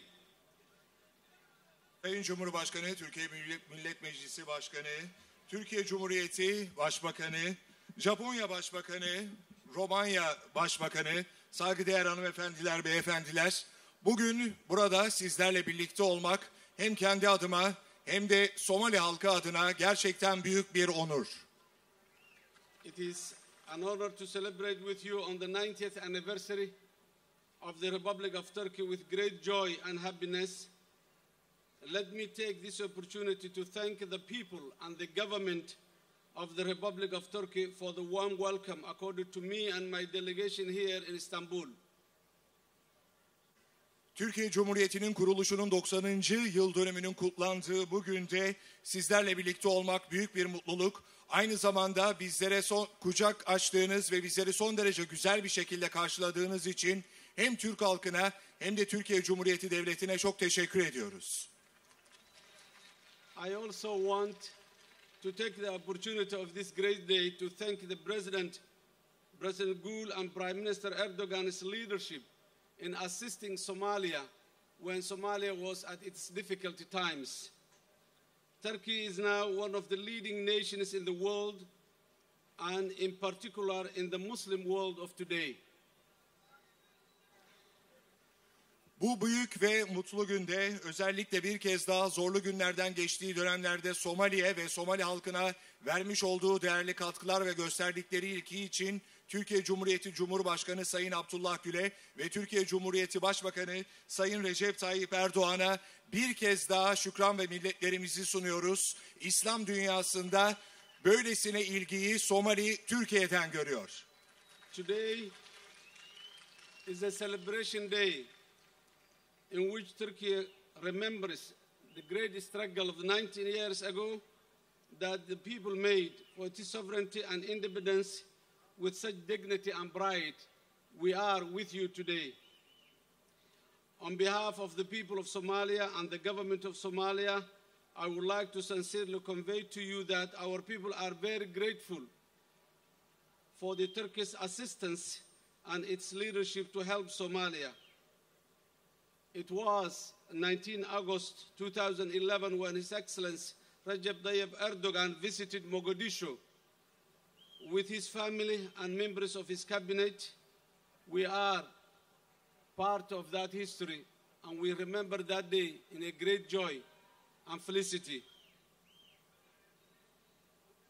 Bu büyük kutlama gününde 90 yıl önce verilen mücadele sonrasında, onurla ve şerefle verilen mücadele sonrasında bu büyük kutlama gününde sizlerle birlikteyiz. Somali halkı olarak ve aynı zamanda Somali devleti olarak Türkiye'nin Somali'ye göstermiş olduğu yardımlar ve gösterdiği, sergilediği liderlik için minnettarız. 19 Ağustos 2011 tarihinde Türkiye Cumhuriyeti Başbakanı Sayın Recep Tayyip Erdoğan hem ailesiyle hem de kabine üyeleriyle birlikte Somali'ye bir ziyaret gerçekleştirmişti. Somali tarihi açısından son derece önemli olan bu ziyaretten dolayı bir kez daha minnet ve şükranlarımızı sunuyoruz.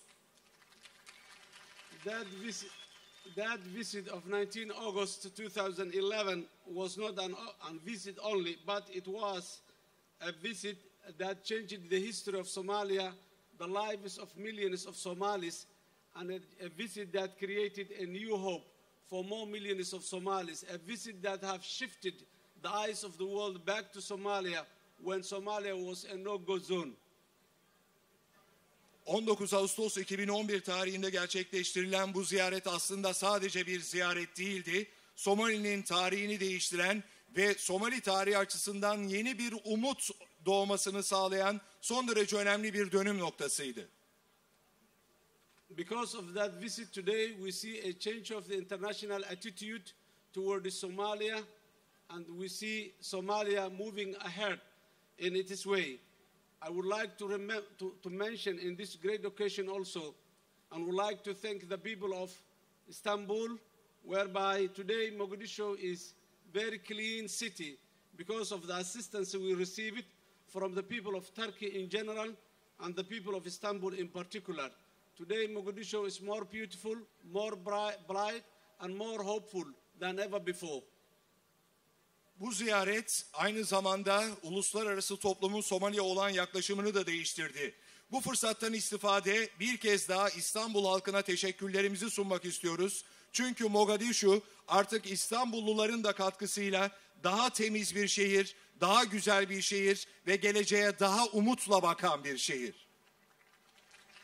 With your assistance, the people of Turkey provided to Somalia soon a Somali mother who does not feel well, who is not healthy, will not go outside Somalia seeking health because of the facilities of health that has been provided by you, the people of Turkey. Sizin yardımlarınız sayesinde bir kez daha kendi sağlıkları iyi olmayan kişiler sağlık tesislerinin kurulmasıyla birlikte bu tesislere erişim fırsatını da bulmuş oldu. The municipality of Istanbul and its partnership with Mogadishu municipality has created a new, beautiful Mogadishu. Of all you and I, all are very grateful and very proud of it. I therefore would like to thank the people and the municipality of Istanbul for the generosity to help our capital city, Mogadishu. This is part of the great assistance that the people of Turkey has provided and gifted to the Somali people at the most difficult part of our history. And I would like to say to you today in front here, thank you very much. İstanbul Büyükşehir Belediyesi ile yapmış olduğumuz ortak çalışmalar sayesinde de şimdi Mogadishu artık çok daha güzel bir şehir. Hem İstanbullulara hem de İstanbul Büyükşehir Belediyesi'ne yapmış oldukları çalışmalar ve verdiği destek için çok teşekkür ediyoruz. Türkiye'nin bu anlamda bize vermiş olduğu destek son derece önemli. Son derece zorlu zamanlardan geçtiğimiz dönemde bu eli uzatması Somali tarihi adından da son derece anlamlı. Today, Somalia has a great vision of seeing soon, inshallah, a united Somalia and a stable Somalia. A Somalia that is in peace with itself and in peace with the rest of the world. Somali'nin bugün baktığınızda son derece önemli bir vizyonu var. İnşallah birleşmiş Somali'yi hep birlikte kuracağız. İstikrarlı bir Somali'yi hep birlikte gerçekleştireceğiz. Hem ülke içerisinde hem de tüm dünyada barışı yaşayan bir Somali'yi hep birlikte gerçekleştireceğiz. Inshallah, this vision of united Somalia is not coming only our effort, but with your effort and with the effort of your leadership, His Excellency the Prime Minister, who supported Somalia to get together here in Turkey and dialogue among them to have a united and peaceful Somalia. This is a moral support from Turkey, not only the material support you provided, but you also provided us an opportunity to make our country united again. And thank you again for this. İşte bu vizyonu gerçekleştirme yolunda, Birleşmiş Somali'yi kurma yolunda Ekselansları Sayın Başbakan'ın katkısı son derece önemli. Kendileri bu yolda büyük destek veriyorlar. Biz de huzur içinde, barış içinde Somali'yi gerçekleştirebilmek için yapılan maddi yardımların yanında bu moral desteğini çok anlamlı buluyoruz ve bunun için bir kez daha minnettarlığımızı dile getirmek istiyorum. I would like to declare today in front of you the support and the partnership you provided to Somalia has changed Somalia and will continue to change in Somalia.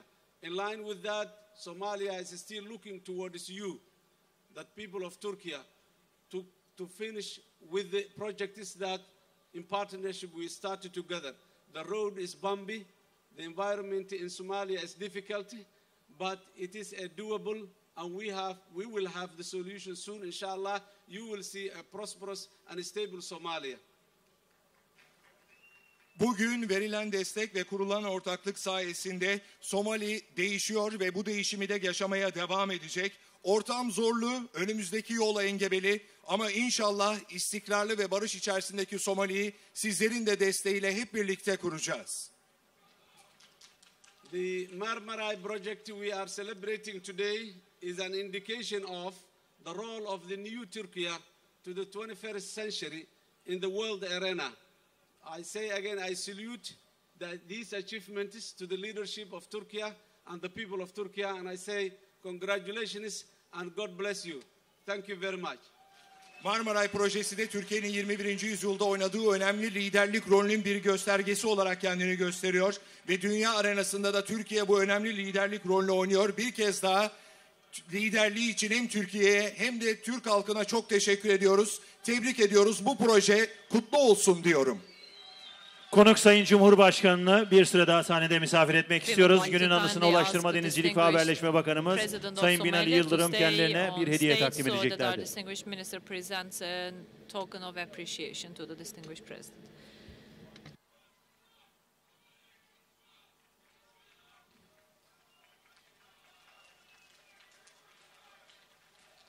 Konuk Sayın Cumhurbaşkanı'na teşekkür ediyoruz. Thank the distinguished president.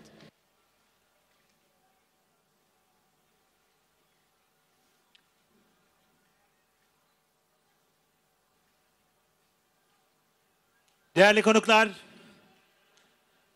distinguished guests, saygıdeğer İstanbul hemşehrilerimiz, esteemed citizens of Istanbul, Marmaray'ın açılış merasimini katılımlarıyla onurlandıran Türkiye Cumhurbaşkanı Sayın Abdullah Gül'ün kürsüyü teşriflerini arz ediyorum. Buyurun Sayın Cumhurbaşkanım.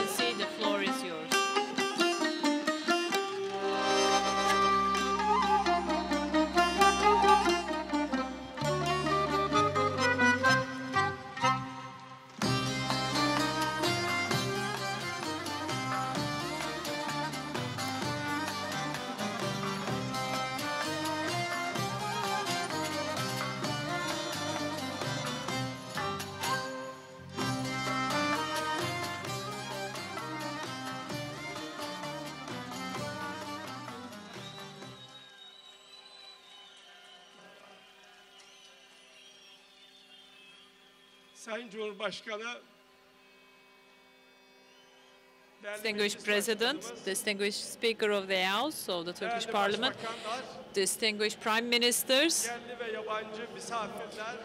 distinguished guests, national and international guests, dear citizens of Istanbul, I would like to greet you all cordially and with deepest respect.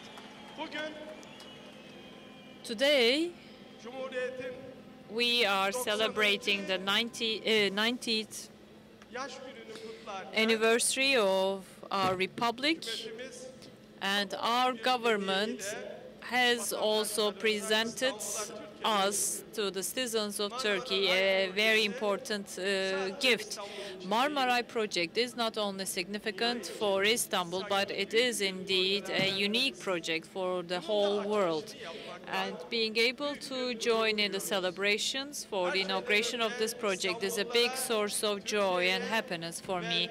Hopefully this will bring benefit to Istanbul, to Turkey, as well as humanity. As you well know, major projects, it all starts with dreaming a major project, and then these are converted into ideals, and then these are handed over to experts, compatible people with a vision who lead the projects and realize these projects. It was exactly 153 years that this project was dreamed of, and this project is We are so glad to announce that this project has been realized by our government, and we are here to celebrate the inauguration of this project. Here we were some time ago for the groundbreaking ceremony, and you had a chance to watch that ceremony from the screens. And thank God we are here again, once again, all together and enjoying the inauguration of this project. Dear citizens, Istanbul hosted 3 major empires and was the capital city for 3 empires. Throughout history, as these empires left their marks in history, they also left their marks on Istanbul. And now we are enjoying the Republican days, and Istanbul has always been presented major projects and masterpieces, and this is the final masterpiece that is presented to Istanbul. This is, of course, the most recent one, but this will certainly be followed up by many more projects. There are many projects underway. Marmaray project is the one we are celebrating the inauguration of. Please don't be mistaken that we are joining in the 2 ends of 2 continents, Asia and Europe. We are at the same time joining in the 2 far ends of our continents. From the Atlantic Ocean all the way to the Indian Ocean, we are able to have uninterrupted railroads that joins the Atlantic Ocean and the Indian Ocean. Baku-Tbilisi-Kars Railroad project is going to be started next year, with the Caspian Sea project. All the way from Beijing, we are going to be able to travel all the way from here to Beijing, and from the European side, we have the connections all the way to London. So we will thus be inaugurating the tunnel that will join Beijing and London. This not only entails Istanbul and Turkey, but it is a global project that is to the interest of the whole world. Of course, we are extremely pleased and proud to be able to realize this project. This is rightfully the case. Actually, you deserve more than this. The more we serve, the more you deserve. It's all worth it. Thanks to the fact that we have stability and confidence, and this is thanks to the major projects encountered in Turkey, I strongly believe that this stability and this welfare and peacefulness, as long as we are able to sustain this atmosphere, we will continue being able to serve with many more projects to the people of Turkey. As this project is being realized, as this project was underway, I have been closely involved in various stages of this project, and my dear brother, distinguished Prime Minister, Mr. Erdogan, with great enthusiasm, followed up all different stages of this project, and the distinguished minister, Mr. Binali Yildirim, was involved in this project, as well as many more infrastructural projects. He has always been decisive and committed, and within the framework of his ministerial work, he followed up all the various stages, and many more prominent ministers from our cabinet supported this project, and thus we have been able to realize this dream of ours. Finally, we have been able to realize this dream. I would like to extend my thanks and gratitude to everyone who contributed to the realization of this project. I would like to thank on behalf of the people of Turkey. This is indeed a masterpiece of engineering. This is indeed a major engineering project, a masterpiece, so to say. I am sure that you will be attending various conferences and seminars on the technical details of this project. The technical team that realized this project, starting with the State Railroads Administration, including all the relevant parties and entities, we have national and international companies, we have engineers, we have technicians. All of these people and all of these parties contributed to the realization of this project. I'd like to thank each and every one of you. We will all be proud of this project, and of course this will be followed up by many more projects. There will be many more projects to follow, and thus we will be able to leverage our country even to a higher level, so that Turkey will be among the most developed countries with the highest welfare levels. We will even exceed their level, and for that cause we will work day and night in close cooperation.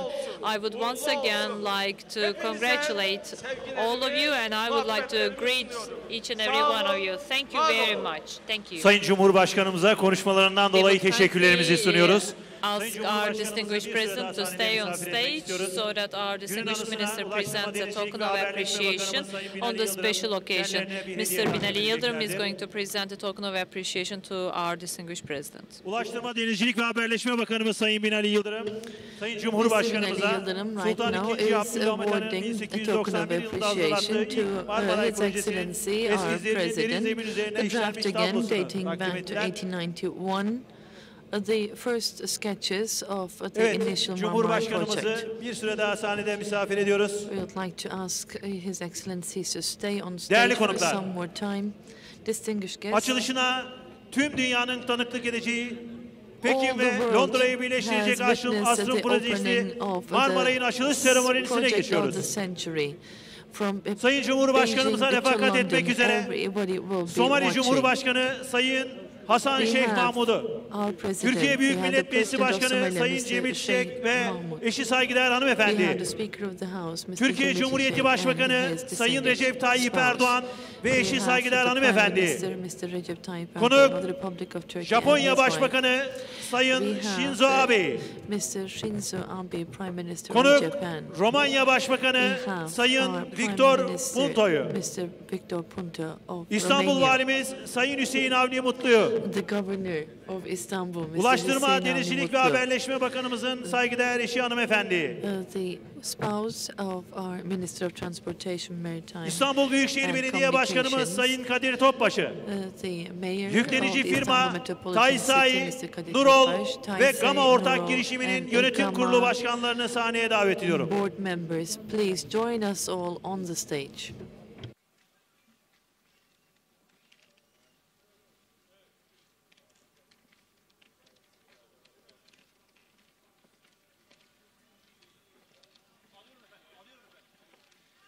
Şimdi de dua için Diyanet İşleri Başkanımız Profesör Doktor Sayın Mehmet Görmez hocamızı sahneye davet ediyorum. Görmez, the hoca to the stage for a prayer for their opening.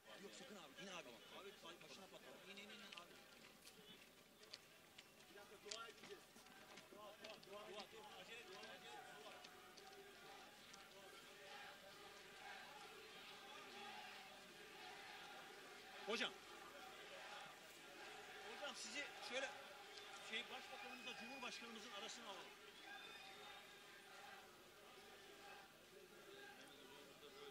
Saygılar efendim.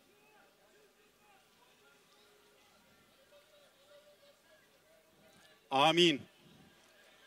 Euzu billahi mineşşeytanirracim.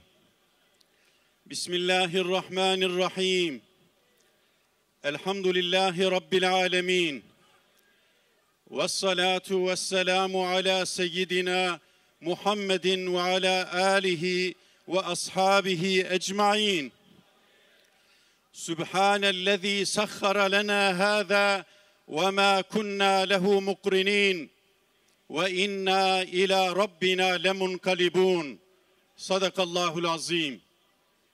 Ey bizleri yoktan var eden, varlığından ve sevgisinden haberdar eden Yüce Rabbimiz, bugün iki kıtayı birleştiren bu tesisi senin Rahman ve Rahim adını anarak açıyoruz. Lütfunu, inayetini, rahmetini, merhametini aziz İstanbul'umuzdan, milletimizden eksik etme Allah'ım. Allah'ım, yüce kitabında sizi yeryüzünden yarattım, ve sizden yeryüzünü imar etmeyi istedim buyuruyorsun. Bizleri yeryüzünü imar edenlerden eyle Allah'ım.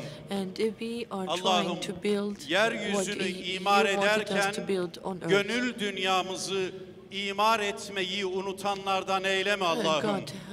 Allah'ım, bizi yeryüzünü tahrip edenlerden eyleme Allah'ım. Allah'ım, iki kıtayı denizaltı köprülerle, yollarla birleştirmeyi nasip ettiğin gibi milletimizin kalpleri arasında ebediyen sevgi köprülerini, muhabbet köprülerini, kardeşlik köprülerini kurmayı da ilelebet korumayı da nasip eyle Allah'ım. Allah'ım, aziz İstanbul'umuzu, milletimizi, vatanımızı, alemi İslam'ı ve bütün insanlığı her türlü kötülükten, her türlü kazadan, her türlü beladan, her türlü musibetten, her türlü felaketten muhafaza eyle Allah'ım. Allah'ım, Cumhuriyet'in 90. yılını idrak ediyoruz. Bu aziz vatanı canları pahasına bize armağan eden bütün büyüklerimize, bütün şehitlerimize, bütün gazilerimize rahmet diliyoruz. Haberdar eyle Allah'ım. Amin. Ve selamun alel murselin. Velhamdülillahi Rabbil alemin. El Fatiha.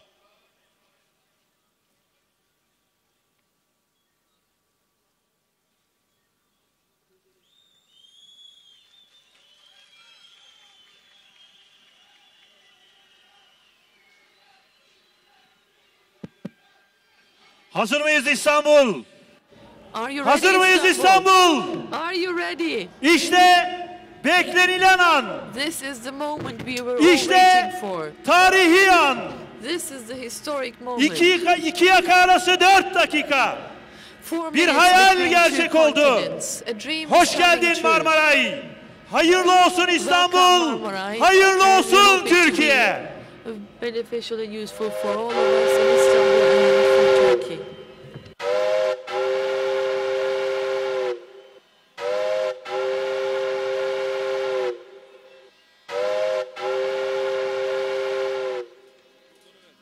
Sayın Cumhurbaşkanım. Evet. Şimdi bu büyük eseri açılışını yapma ve biraz sonra da hep beraber. Now we will all have the honor to open this masterpiece. It's time now to go in together Biraz önce and hepimiz cross dedik ki the strait. asrın projesi dedik. But we've just said it's the project of the century. So we're indeed talking about a gigantic project, a project that everybody's dreaming of. So we shouldn't only open such a project. Köprülere ne yaptığınızı bütün millet biliyor. What we see, what we do on the bridges, on days we celebrate.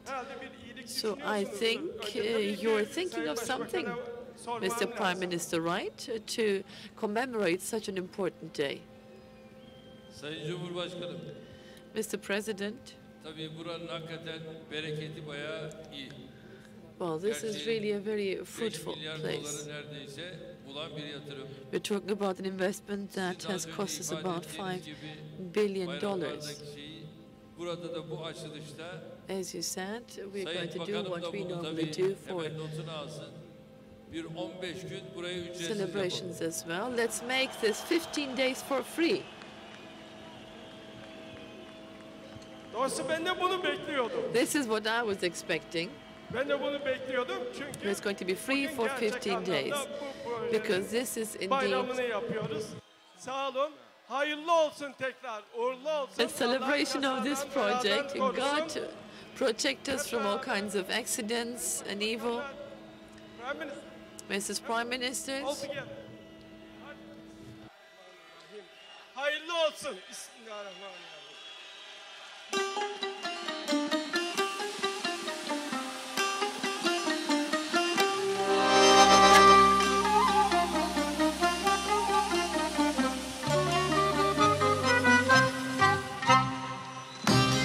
Ayrılık Çeşme, Kazlı Çeşme arası 16 dakika. 60 minutes Ve from Artık Çekim. Üsküdar Sirkeci arası 4 dakika. Hoş geldin Marmaray. Hayırlı olsun İstanbul. Hayırlı olsun Türkiye. Istanbul and Turkey. Cumhuriyetimizin 90. yılında hoş geldin Marmaray. Hayırlı olsun İstanbul. On the 19th anniversary of our republic. All the best to Istanbul and Turkey. Bir hayal gerçek oldu. Hoş geldin A Marmaray. dream has come true. Welcome Marmaray.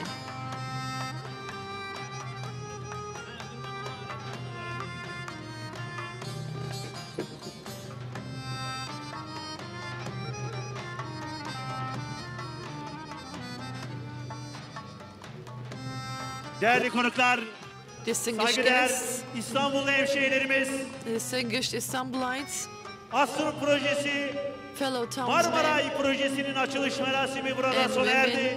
This would be the end Açılış of the töreni opening ceremony of the teşrifleriyle project of onurlandıran the century. We Sayın would like to Cumhurbaşkanımız, konuk Cumhurbaşkanı, thank Sayın Başbakanız Our ve konuk Excellency, başbakanlar olmak Mr. üzere President, tüm the konuklarımıza visiting teşekkür ediyoruz. President, all Gününüz the aydın visiting olsun. prime ministers, Geleceğiniz ministers umutla and dolsun. guests. En güzel günler sizlerin Let's all olsun. hope the best for Marmaray, our future and we İstanbul'a, all wish you the best Türkiye'ye future. hayırlı olsun. And we hope Her to şey celebrate Türkiye all the benefits için. to Turkey and abroad. This is all for Turkey. İşte Asrın Projesi, işte Asrın Project of the Projesi'nin century mimarı. and the architect of the project of the century. İstanbul her şeyin en iyisine, en güzeline layık. Istanbul deserves Ve the best, İstanbul'a the most beautiful. Asrın Projesi çok yakıştı. And Hayırlı this olsun. project becomes İstanbul'umuza Istanbul. hayırlı olsun. Türkiye'mize hayırlı olsun. Wish all the best for this project to Istanbul, to Turkey. Birliğimiz, beraberliğimiz, kardeşliğimiz daim olsun. Let our unity, our solidarity, our fraternity. Ve törene katıldığınız için teşekkürler Thank İstanbul. you all for taking part in this ceremony. Üsküdar'a bu tarihi günü yaşattığınız için sizlere teşekkür ediyoruz. I'd like to thank you for making this historic day possible for us, for Asrın Israel. Projesi The İstanbul'umuza project of the hayırlı uğurlu olsun. should bring all the benefits and gains to our city and our country.